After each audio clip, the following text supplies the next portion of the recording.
Hello bachcho, let's read this question. The question says number of lines obtained in Lyman series when electron jumps from 6th orbit to 2nd orbit is option 1 है 4 option 2 है 10 option 3 है 15 option 4 है 0.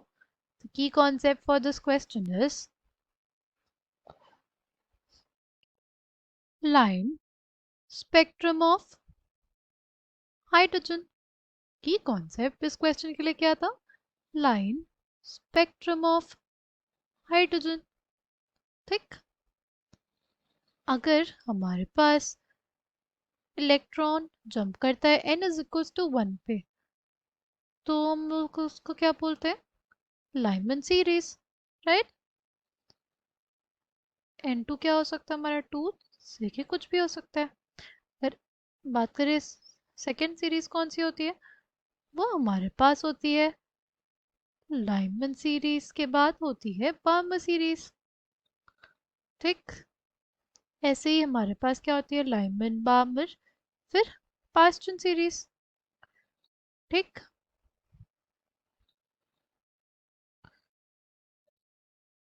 Lyman Barmer Paschen bracket P fund. ठीक, 5 series होती हैं. Bracket P fund.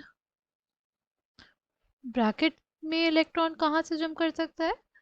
5th orbit से jump करता है या 6th ऑर्बिट से जंप करता है? किस में जंप करता है? 4th ऑर्बिट में. ठीक, अगर बात करते हैं हम लोग पी फंड में जंप करता है 5th ऑर्बिट में. बाकी किसी भी ऑर्बिट से कर सकता है, 6 से 7 से 8 से 9 से 10 से किसी से भी. ठीक, नाउ हमसे क्वेश्चन में क्या पूछा है? कितनी नंबर ऑफ लाइंस ऑब्टेन होगी जब लाइमन सीरीज में कितनी लाइंस ऑब्टेन होंगी जब इलेक्ट्रॉन जंप करेगा from 6th orbit to 2nd orbit. अगर 6th ऑर्बिट से 2nd ऑर्बिट में जा रहा है यानी वो बेसिकली बात किसकी हो रही है? बार्मर सीरीज की होती है, क्योंकि 2nd ऑर्बिट में जाने का मतलब कि बार्मर सीरीज. बट हमसे पूछा है लाइमन के लिए. लाइमन के लिए कहाँ जाना चाहिए था? फर्स्ट में, बट गया नहीं, राइट. फर्स्ट ऑर्बिट में तो गया नहीं.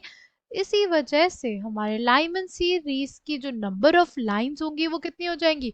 0 हो जाएंगी, क्योंकि उसमें लाइंस रहेंगी ही नहीं, क्योंकि इलेक्ट्रॉन जंप तो किया ही नहीं ना फर्स्ट ऑर्बिट में, राइट. तो इसलिए correct answer for this question will be option 4 यानी 0, right. 0 number of lines will be obtained in Lyman series जब इलेक्ट्रॉन जंप करेगा from 6th orbit to 2nd orbit, right? I hope you understood it well. Thank you and all the best.